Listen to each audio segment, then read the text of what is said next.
Es un tema difícil de la productividad de las pymes, ¿verdad? Así es, así es.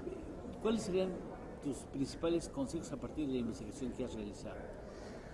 Los principales consejos, bueno, como lo habíamos señalado en el evento, yo creo que es muy importante que las evaluaciones que realizan a los programas, que van apoyados, que van dirigidos a mejorar la productividad, pues se encaminen, consideren esas recomendaciones y las hagan suyas. Yo creo que es bien importante. Una buena práctica que está teniendo el INADEM, yo creo que es tratar de hacer política pública a partir de información de primera mano y, por ejemplo, la Encuesta Nacional de Productividad y Competitividad para la Micro, Pequeña y Mediana Empresa, la ENAPROCE, es algo, como lo señalé, algo magnífico. Inaudito porque no es normal que tú mismo busques en la gente, con las empresas, información de primera mano, que te digan qué está sucediendo. Y de ahí surgen pues conclusiones interesantísimas. Por ejemplo, esta de que la gente en realidad pues no es emprendedora, muchas porque tengan ese deseo, esa vocación, sino porque simple y llanamente se ven acorralados, lo cual normalmente nos va a llevar a empresas poco productivas, que van a durar poco, sin innovaciones, y que se van a mercados en realidad intrascendentes, que finalmente no van a trascender y no nos van a llevar a mejores estadios de bienestar.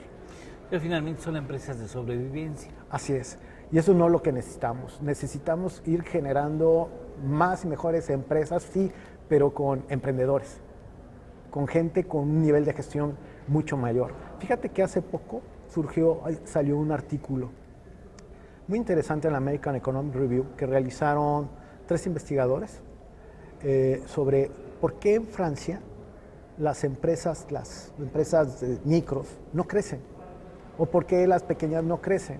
Y encontraron 2 razones. Una es la regulación. Muchas veces los propios países, a través de su regulación, comienzan a castigar a las empresas que crecen. Y la segunda es que tanto los trabajadores como la gente en la gerencia no tiene la formación necesaria para poder crecer.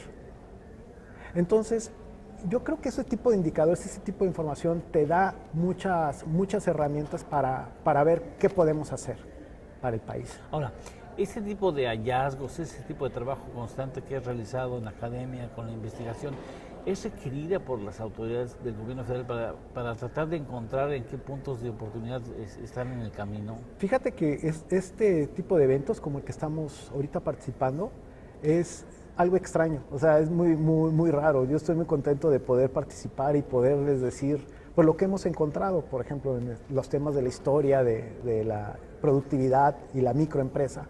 Y nos da mucho gusto que por primera vez hay ese acercamiento.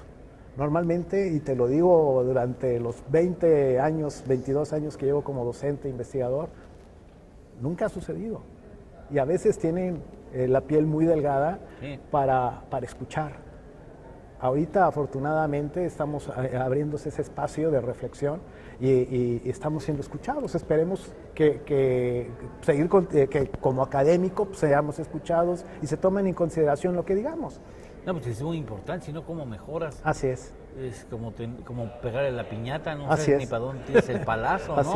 Así es. Oye, mencionabas también a un asunto que parece lógico, pero tiene su chiste descubrirlo, pues evidentemente. En épocas de bonanza económica, las empresas bajan la guardia en materia de productividad. Sí, hay un estudio bien interesante y en eso también nosotros hemos participado analizando diferentes sectores. En época de ganancias, en época de vacas gordas, el nivel, los umbrales de productividad disminuyen, es decir, las exigencias bajan. Entonces comienzan a entrar más empresas que no necesariamente son mejores que las establecidas. El problema es cuando vienen las vacas flacas y entonces sí, señor, la productividad es un factor determinante para poder sobrevivir. Y lo que observamos es que se quedan las fuertes y normalmente mueren pues, las que no son eficientes. Y en eso tiene mucho que ver la visión del empresario, aunque sea empresario de una microempresa. Sí, es paradójico. Voy a decirte, hay una Borges contaba una historia del rey Salomón y el rey David. El rey David estaba preocupado porque en las épocas buenas se ensoberbecía, en las épocas malas decía que todo se venía abajo. Entonces le pide a su joyero que le dé la solución para este problema. El pobre joyero va todo triste, va caminando por las calles diciendo, ¿y ahora cómo le hago? Y entonces encuentra a un joven que le dice, ¿qué te preocupa? Y le dice, oye, pues es que el rey me acaba de pedir esto. Le dice, muy fácil, lo que tienes que hacer es poner en tu anillo una frase que dice, y esto también va a pasar. Entonces hace un anillo de oro, pone esa frase y se la da al rey David. El rey David se queda conmocionado y dice, qué excelente idea. ¿Quién te lo dijo? Y ya lo narra el joyero, pues fue un joven tal con estas características y dice, pues era mi hijo, el rey Salomón, el sabio. Y la idea y la moraleja, yo creo que todo empresario y todo ser humano, pero yo creo que un empresario lo tiene que entender. Esto también pasa. Las épocas buenas y las épocas malas pasan, pero lo importante es que hay que estar preparado siempre. Siempre hay que estar preparado. Cuando te va bien, aguas. Claro. No te puedes estar durmiendo. No te puedes estar durmiendo en tus laureles y cuando está mal tienes que utilizar ese background, ese conocimiento para salir adelante.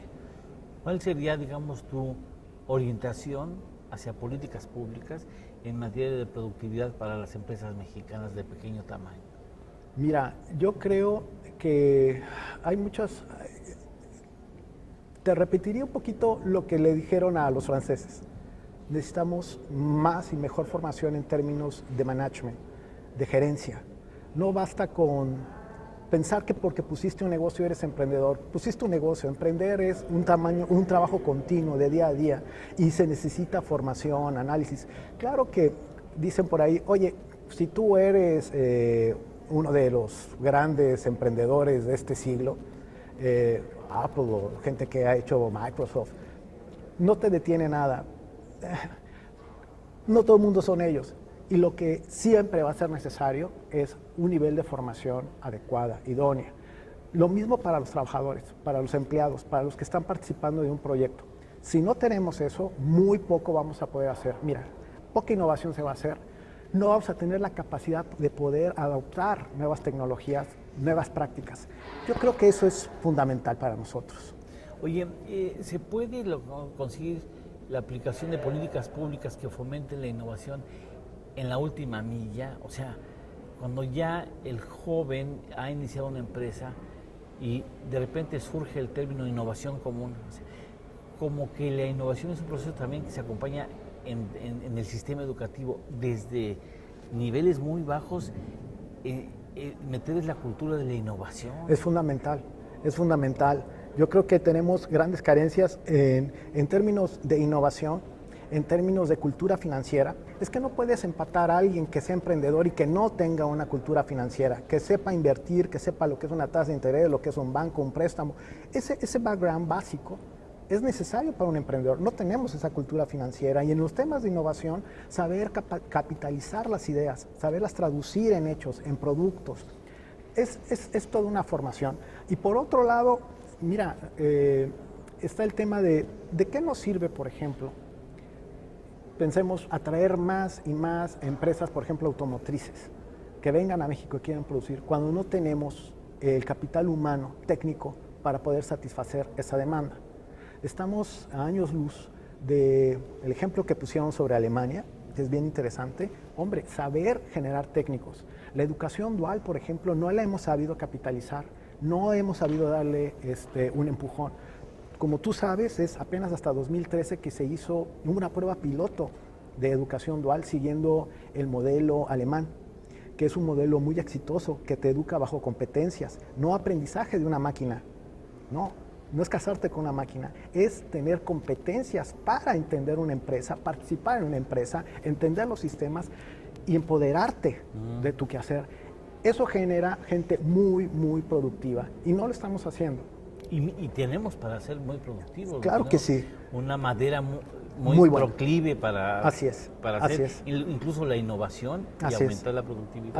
Así es. Y ejemplos sobran, ¿eh?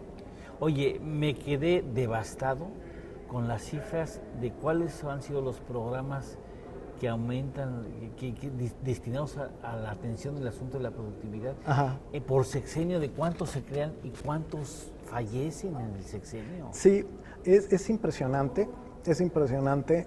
Si comienzas desde López Portillo, pasamos Miguel de la Madrid y así de manera subsecuente, cómo estamos llenos de buenas intenciones, ¿no? Creo que es una de las moralejas de cómo comienzan a aparecer y de pronto mueren en el mismo sexenio, porque hay un dato que me decían, oye, pero obviamente llegan del otro sexenio y quitas. Claro que quitas, pero el primer problema es ¿y por qué quitas?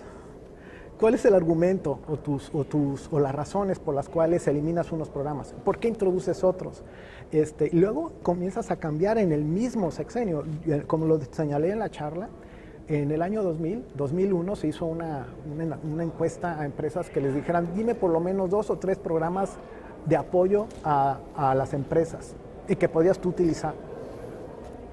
Es que está el nivel de cambios, por ejemplo, que estaba viviendo en aquella época, que no se desconocía. Actualmente hemos vivido una mayor continuidad, más continuidad en el sentido de, en la filosofía, es decir, apoyo al empresario, a la cultura empresarial, independientemente del sector al cual perteneces, lo cual es muy, muy positivo. Y esperemos, y eso es lo importante de no reinventar, sino aprender, que es lo importante.